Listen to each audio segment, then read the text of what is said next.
So అలాంటివి తీసుకొని ముందుకు వెళ్ళడం జరిగింది. తర్వాత యోగాంధ్ర.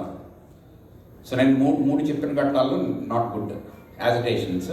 వాటిలో క్లోజ్ కాంటాక్ట్తో సార్తో ఇంటరాక్షన్స్, సార్ సజెషన్స్ తీసుకొని we could come out of that. So ఫస్ట్ది అయ్యాక దెన్ యోగాంధ్ర వచ్చింది. సో యోగాంధ్రలో ఆంధ్ర యూనివర్సిటీ అండ్ కలెక్టరేట్ అంత క్లోజ్గా వర్క్ చేసే అన్నది నాకంటే మీకే బాగా తెలుసు.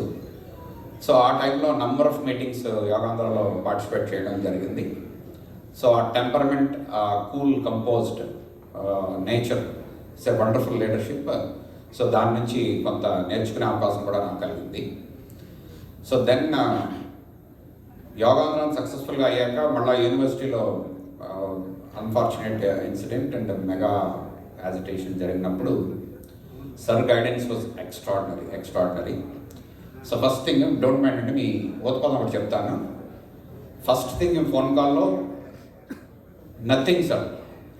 So that tells thank god అనేసి. ఏంటంటే మనం ఏదైనా టెన్షన్లో ఏదైనా చెప్తారేమో ఏదో జరుగుతుంది అనేసి అని మనం ఆ ఫోన్ కాల్ అటెండ్ అయినా లేకపోతే మనం నేను ఫోన్ చేసినా nothing sir. So that means అమ్మ రిలాక్స్డ్. అంటే అంత కంపోజ్డ్ ఇంటెన్సిఫైడ్ యాక్టివిటీ దాని గురించి డిస్కషన్ అవుతున్నా కూడా first thing sir says nothing. So అంటే పాసిఫైస్, ఓకే టెన్షన్ లేదు, మీరు టెన్షన్ పడక్కలేదు అన్నది ఒకటి దట్ ఐ హ్యావ్ లర్న్డ్.